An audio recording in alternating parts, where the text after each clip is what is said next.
چلیں جی، بسم اللہ الرحمن الرحیم. حدیث نمبر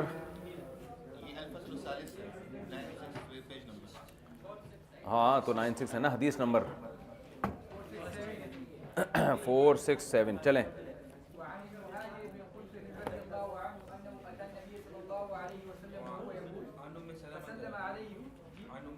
اگلی حدیث تھی، اگلی حدیث حدیث نمبر 168 سوری 468. ہاں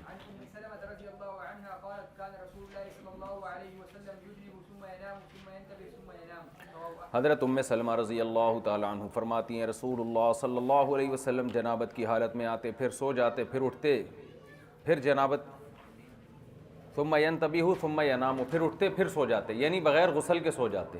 تو جنابت کے بعد بغیر غسل کے سونا بھی جائز ہے. چلو.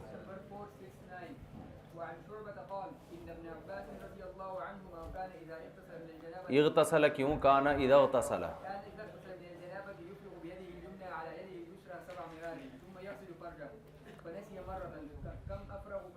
افرغ کیوں؟ ہاں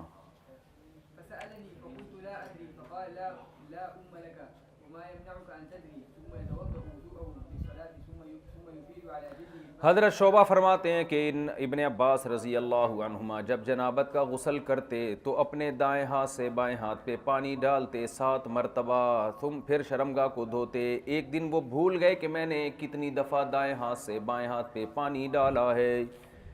اچھا بھائی، جب بھول گئے تو مجھ سے پوچھا، یعنی شعبہ کہتے ہیں مجھ سے پوچھا. میں نے کہا پتہ نہیں کتنی دفعہ ڈالا ہے. فرمایا اللہ کرے تیری اماں نہ ہو، لا ام لک، یہ ایسی پیار سے کہا جاتا تھا.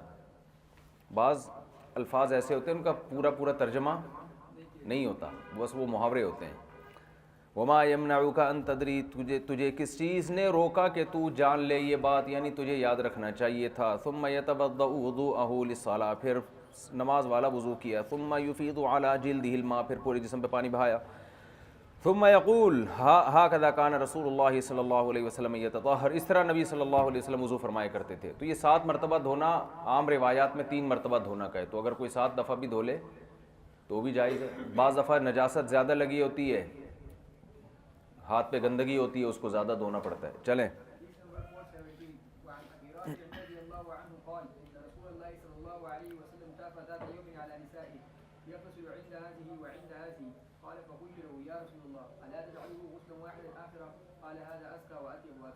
حضرت ابو رافع فرماتے ہیں رسول اللہ صلی اللہ علیہ وسلم ایک رات اپنی تمام زوجات کے پاس گئے، ہر دفعہ آپ نے غسل کیا اور ادھر بھی. فقلت له یا رسول اللہ الا تجعله غسلا واحدا آخر، کیا آپ نے آخر میں ایک دفعہ غسل، ایک ہی غسل کیوں نہیں بنا دیا آپ نے؟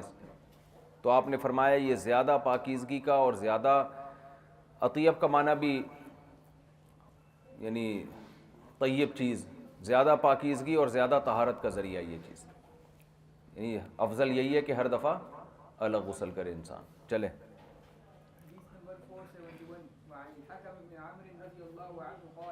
آپ کہہ سکتے ہیں حضرت ابو رافع کو کیسے پتہ چلا کہ ادھر بھی گئے؟ تو بھائی ہر دفعہ غسل کرنے سے اندازہ ہو گیا نا. جب کوئی شادی شدہ آدمی فجر میں غسل کر کے آتا ہے تو لوگ سمجھ جاتے ہیں،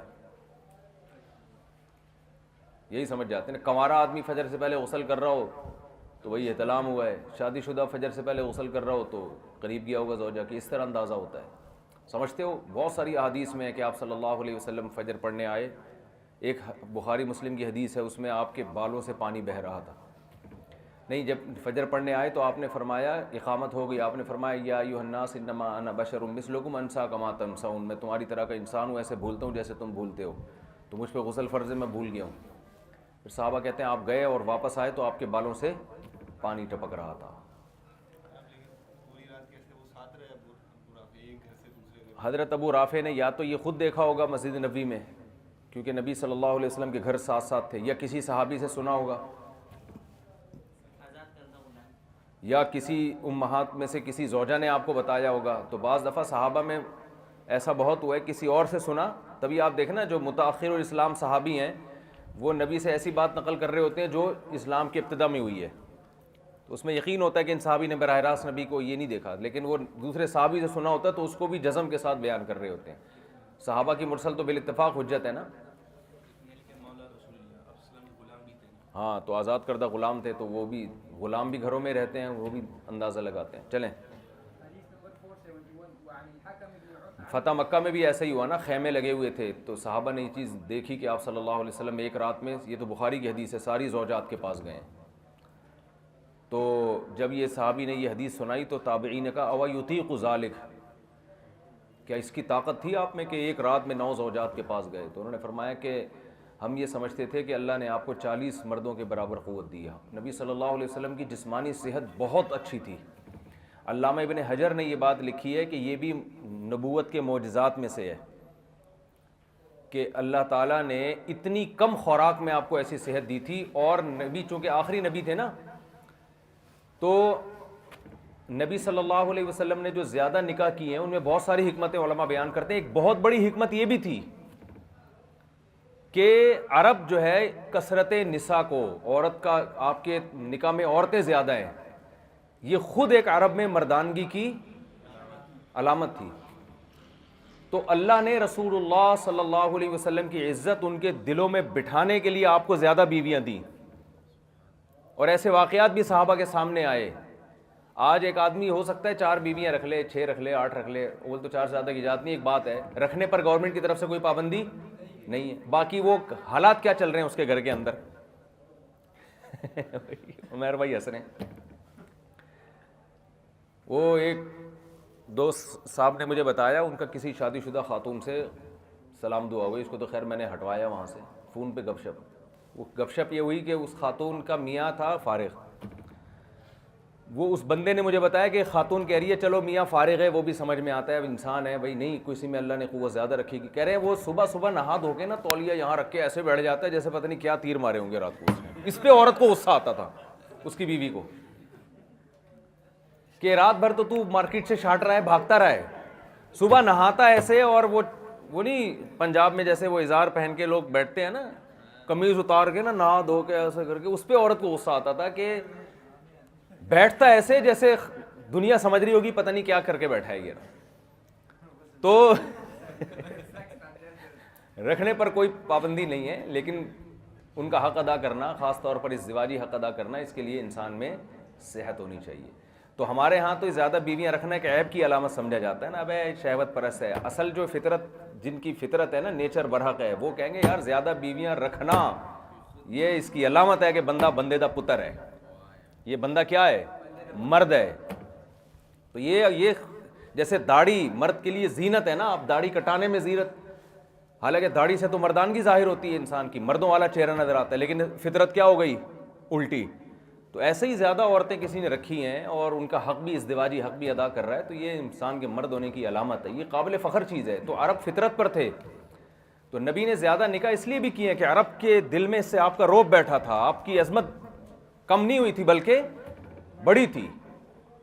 تو پھر اللہ نے ایسے واقعات بھی صحابہ کے سامنے لے آئے تاکہ ان کو یہ یقین ہو کہ صرف آپ نے زوجات رکھی نہیں ہیں، بلکہ اللہ نے آپ کو مردانہ وجاہت بھی دی ہے اور آپ صلی اللہ علیہ وسلم کو صحت اور قوت بھی دی ہے. اور کمال در کمال یہ کہ اپنی خواہش پہ کنٹرول اتنا کہ جس نبی کی 55-60 سال میں یہ صحت تھی کہ 9 زوجات کے پاس، 60 سال میں یہ صحت تھی کہ 9 زوجات کے پاس جا رہے ہیں ایک ہی رات میں، 25 سال میں کیسی صحت ہوگی ہے. وہ جو 60 سال میں 9 بیویوں کو کے قریب جا سکتے ہیں ایک ہی رات میں، تو وہ 25 سال میں کیسے جوان ہوں گے.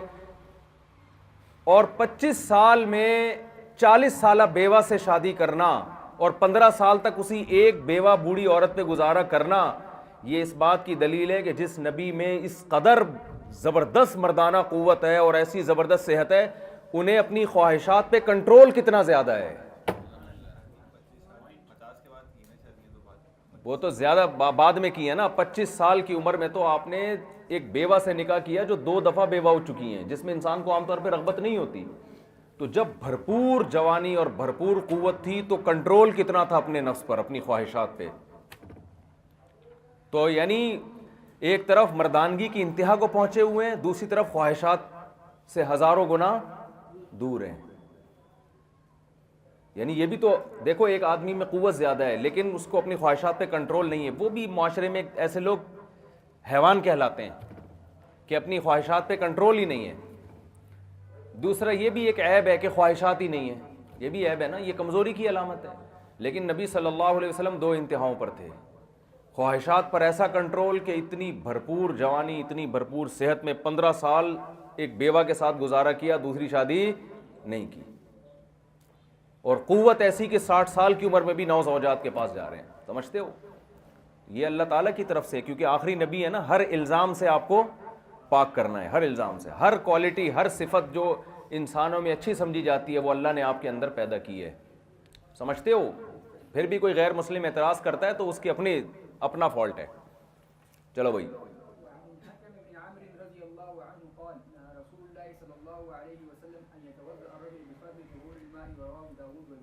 طہور المرأتی، حضرت حکم ابن عمر فرماتے ہیں رسول اللہ صلی اللہ علیہ وسلم نے طہور مرأہ کے فضل سے، یعنی اس کے بچے ہوئے پانی سے وضو سے منع کیا۔ اس کی تفصیل پچھلی حدیث میں گزر چکی ہے۔ ایک روایت میں طہور مرأہ ہے، ایک میں بسور المرأہ ہے۔ اگر سور والی روایت لے لیں تو اس سے مراد ہے جھوٹا منع کیا، پھر وہ اس بات کی اور تائید ہو جائے گی کہ اس سے مائع مستعمل مراد ہے۔ چلیں، قال لقيت رجلا صاحب النبي صلى الله عليه وسلم 4 سنين كما صاحبه ابو هريره قال نهى رسول الله صلى الله عليه وسلم ان تغتسل المراه بفضل رجل بفضل الرجل۔ حضرت حمید الحميري فرماتے ہیں میں نے ایک صحابی سے ملا جو نبی کے ساتھ 4 سال ایسے رہے جیسے ابو ہریرہ رہے تھے۔ انہوں نے صحابی نے کہا کہ نبی صلی اللہ علیہ وسلم نے عورت کو مرد کے بچے ہوئے پانی سے اور مرد کو عورت کے بچے ہوئے پانی سے وضو سے منع کیا۔ اس کی تفصیل بہت ڈیٹیل سے میں بیان کر چکا ہوں۔ چلیں آگے کہتے ہیں وَلْيَغْتَرِفَا جَمِيعًا، دونوں کو چاہیے کہ اکٹھے وہاں سے پانی لیں۔ اور نہا ان یمتشط احدنا کل یوم او بیبول فی مغتسل، روزانہ کنگا کرنے سے اور غسل خانے میں پیشاب سے بھی منع کیا۔ یہ حدیث کی سند مضبوط نہیں ہے۔ چلیں آگے، اس میں مزید دیکھنا چاہیے۔ چلیں،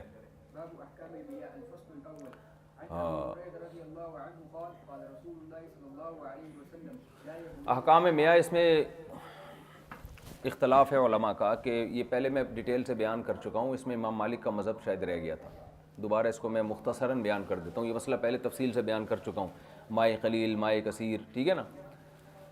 امام مالک رحمہ اللہ تعالیٰ کے نزدیک پانی تھوڑا ہو یا زیادہ ہو، نجاست گرنے سے اس وقت تک ناپاک نہیں ہوتا جب تک اس کے احد الاوصاف الثلاثہ میں تغیر نہ ہو۔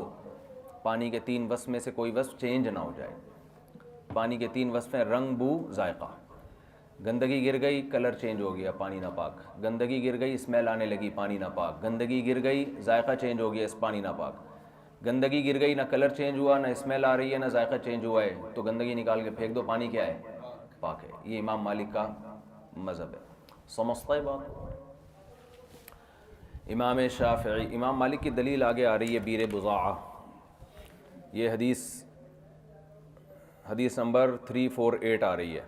عن ابی سعید الخدری رضی اللہ عنہ قال قیل یا رسول اللہ، ابو سعید خدری فرماتے ہیں کہ ہم نے عرض کیا یا رسول اللہ، انا توضأ من بیر بضاعہ، ہم کیا بیر بضاعہ سے وضو کر سکتے ہیں؟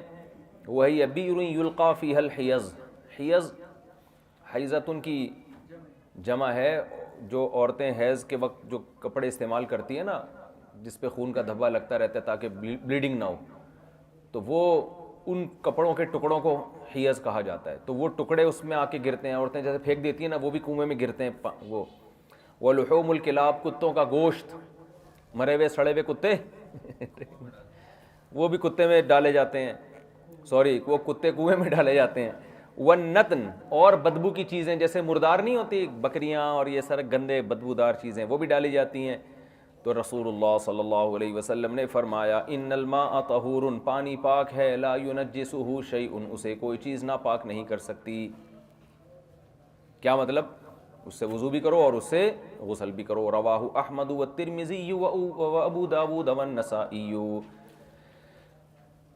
تو امام مالک کی یہ دلیل ہے کہ بھئی دیکھو وہ تو تھوڑا پانی تھا، کنواں کتنا ہوگا؟ چھوٹا ہی ہوتا ہے، کوئی بہت بڑے کنویں تو کم از کم 100 مربع گز تو نہیں ہوتے نا کنویں عام طور پہ. تو میرے بھائی، اور ایک روایت میں آتا ہے اس کنویں کی مقدار بھی ذکر کی ہوئی ہے، وہ میں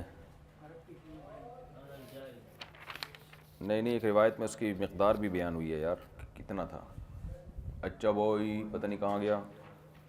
خیر کہتے ہیں اس میں اتنا پانی تھا کہ ناف تک اور گھٹنوں تک پانی آتا تھا، یہ مورخین نے لکھا. اور کنواں آج بھی موجود ہے، یہ بیر بضاع بنو سعدہ قبیلہ تھا مدینہ کے اطراف میں، وہاں یہ کنواں آج بھی موجود ہے. سمجھتے ہو؟ اچھا بھائی یہ امام مالک کی دلیل ہے، لیکن جمہور کہتے ہیں کہ بھئی یہ حدیث اپنے ظاہر پر ہو ہی نہیں سکتی، کیونکہ اگر ہم اس حدیث کو یہی مطلب لیں جو سمجھ میں آ رہا ہے کہ صحابی پوچھ رہے ہیں کہ کنواں ہے، اس میں حیض کے چیتھڑے ڈالے جاتے ہیں، اس میں مرے ہوئے کتے ڈالے جاتے ہیں، اس میں بدبو کی چیزیں ڈالی جاتی ہیں، پھر بھی آپ فرما رہے ہیں کہ یہ پانی ناپاک نہیں ہے. ان الماء طہور، یہ پانی پاک ہے، لا ينجسہ شیء، اسے کوئی بھی چیز، یعنی ان چیزوں میں سے کوئی بھی چیز ناپاک نہیں کر رہی.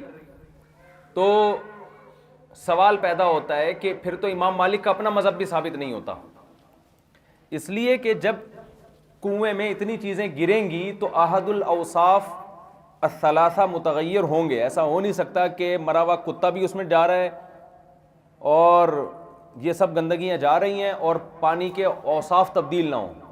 لازمی پانی کی میں اسمیل آئے گی، لازمی پانی کا رنگ تبدیل ہوگا، لازمی اس کا ذائقہ بھی چینج ہوگا.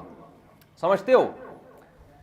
تو مالکیہ تو اس کی تعویل کرتے ہیں کہ بھائی یہ سب چیزیں پڑتی تھی لیکن چونکہ اس کا وہ نظر نہیں آ رہی تھیں اور وہ ذائقہ وائقہ چینج نہیں ہو رہا تھا، تو اس لیے، کیونکہ مالکیہ یہ تعویل پر اس لیے مجبور ہیں کہ اگر ہم کہیں کہ نہیں احد الاوصاف متغیر ہو رہے تھے پھر بھی جائز تھا، تو پھر پانی کی طہارت کے حکام سارے کیا ہو جائیں گے؟ A to Z غلط ہو جائیں گے. جو اتنی حدیثوں میں پانی کو پاک کرنے کا حکم اور طہارت کا حکم، وہ تو سارے کالعدم ہو جائیں گے نا. تو امام مالک نے بھی اس حدیث میں تعویل کی ہے، تو ہم کہتے ہیں جب آپ تعویل کرتے ہیں تو ہمیں بھی تعویل کا حق حاصل ہے. امام مالک نے کیا تعویل کیا مالکیہ نے؟ کہ بھائی اس میں یہ اس کے عہد الاوصاف متغیر نہیں ہوتے تھے.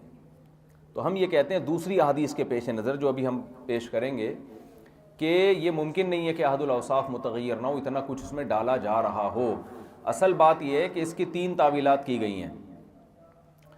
ایک تعویل تو یہ کی گئی ہے کہ یہ بعض روایت میں زمانہ جاہلیت کا بھی ذکر ہے کہ اصل میں یہ تھا یلقا کا مطلب ہے کانا یلقا، زمانہ جاہلیت میں یہ گندگیاں اس کے اندر ڈالی جاتی تھیں.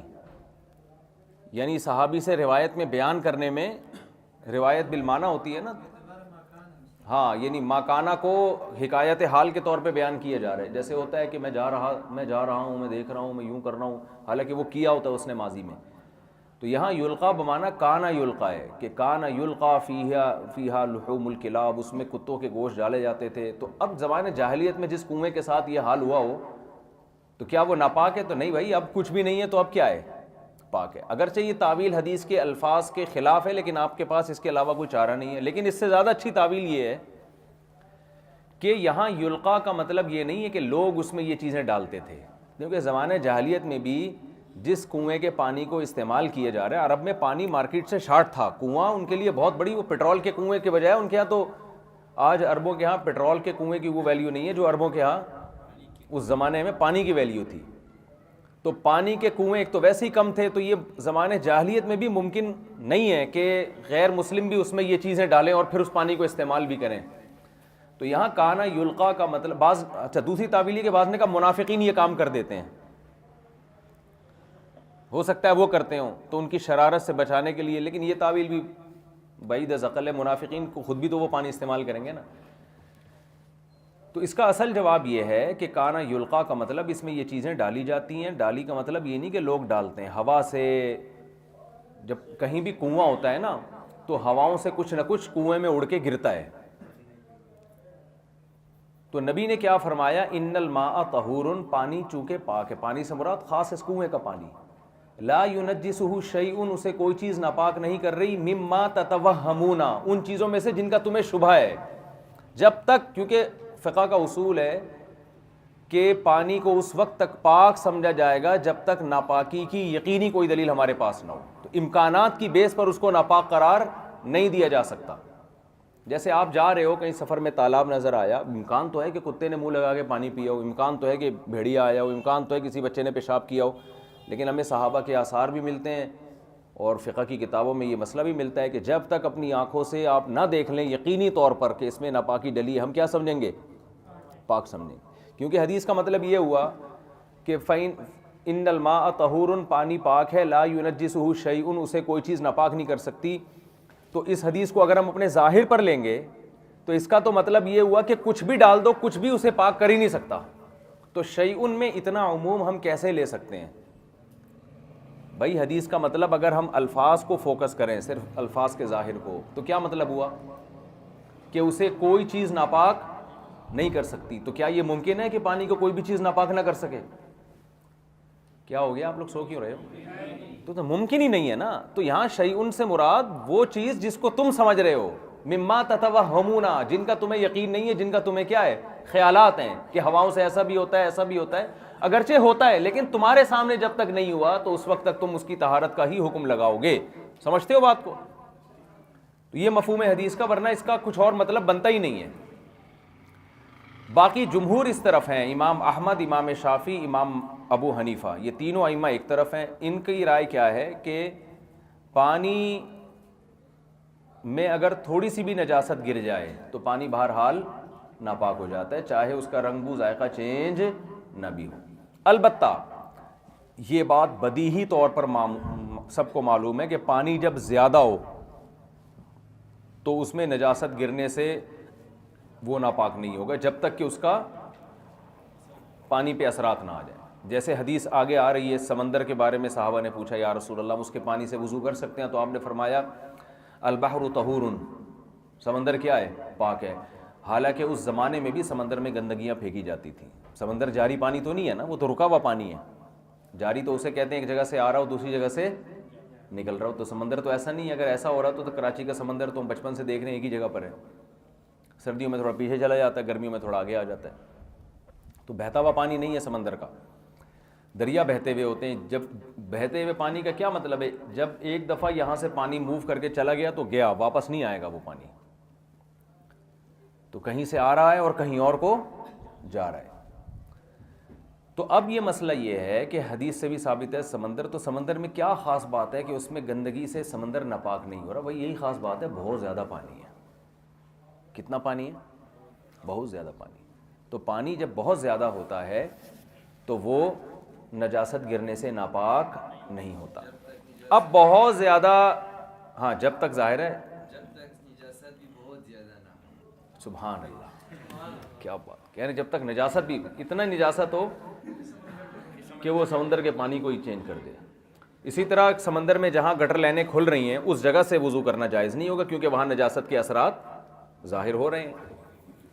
تو اس میں تو امام شافعی, امام احمد ابن حنبل اور امام ابو حنیفہ کا اتفاق ہے کہ قلیل پانی مستثنی ہے, کثیر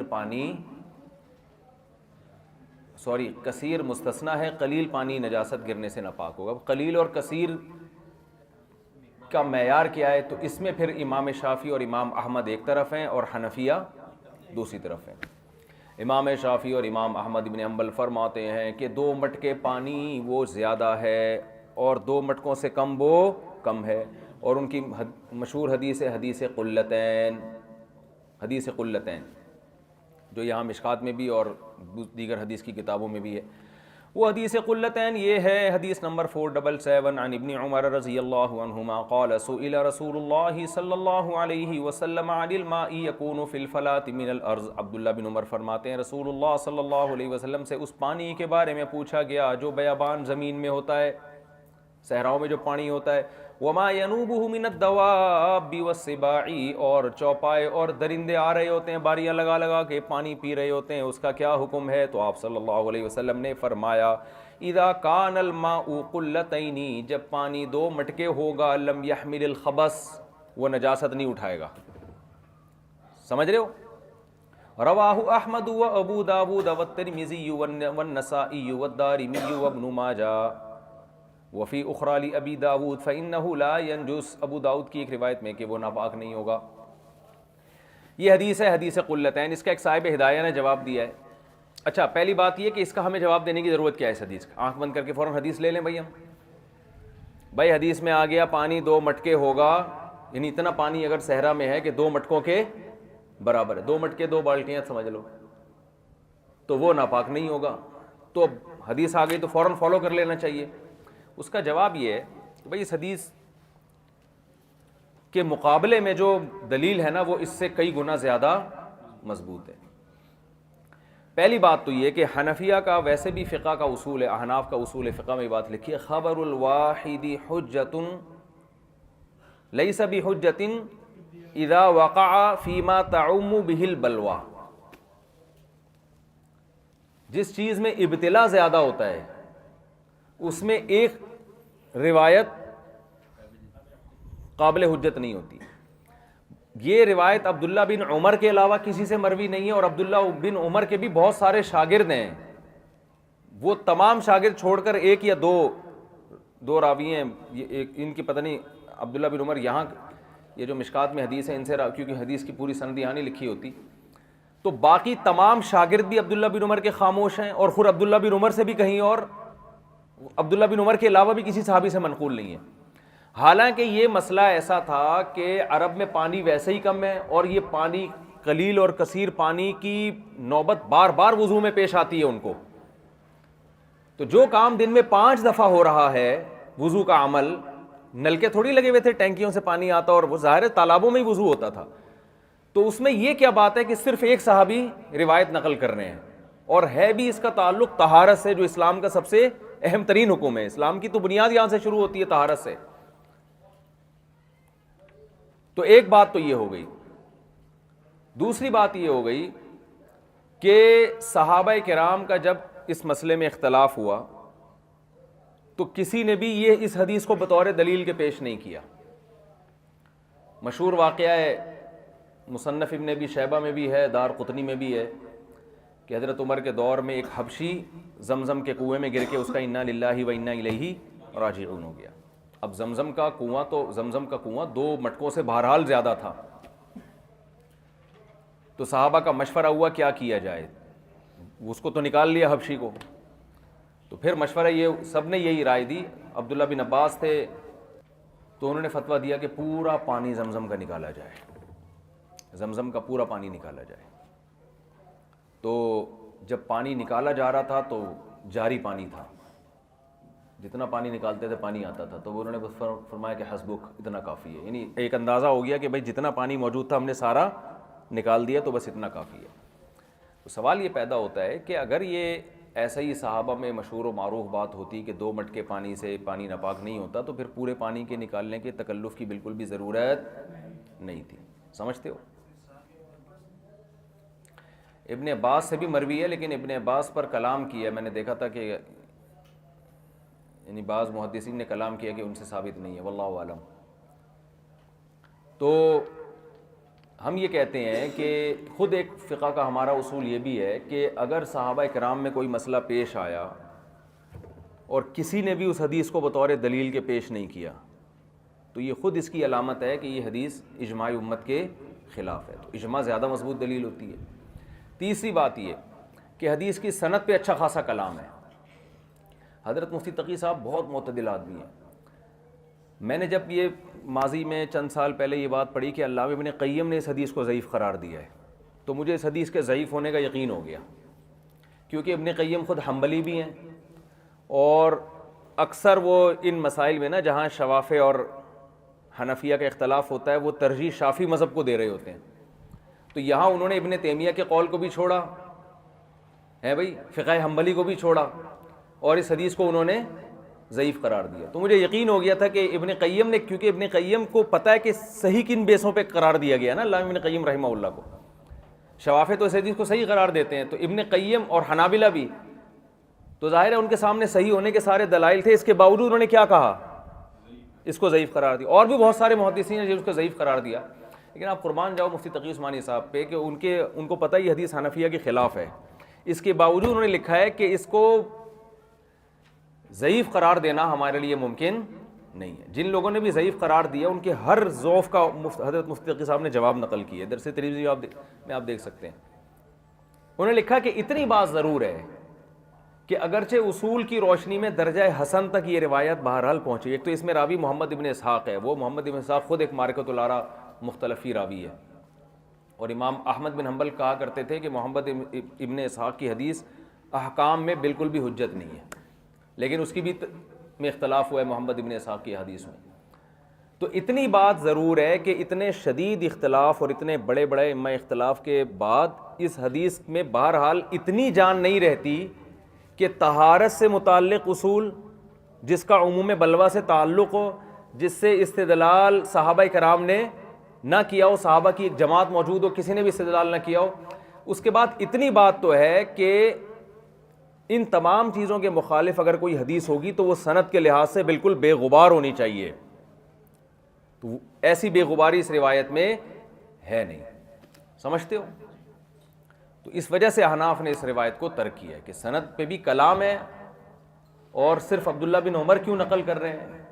بالکل ایسا ہی ہے نا جیسے عبداللہ بن عباس سے جو 3 طلاقوں والی حدیث منقول ہے نا, اس میں بھی علماء نے یہ اعتراض کیا ہے کہ اگر نبی کے دور میں نبی کے حکم سے اکٹھی 3 طلاقیں ایک ہوتی تو یہ تو اتنا بڑا مسئلہ تھا کہ صرف عبداللہ بن عباس کیوں بیان کر رہے ہیں, اور عبداللہ بن عباس کے ایک شاگرد کیوں بیان کر رہے ہیں اکیلے؟ یہ تو بہت اہم مسئلہ تھا, یہ تو بہت سارے لوگ اس کے راوی ہونے چاہیے تھے. تو اس وجہ سے بہت سو نے تو اس مسلم کی اس حدیث کو ضعیف قرار دیا ہے.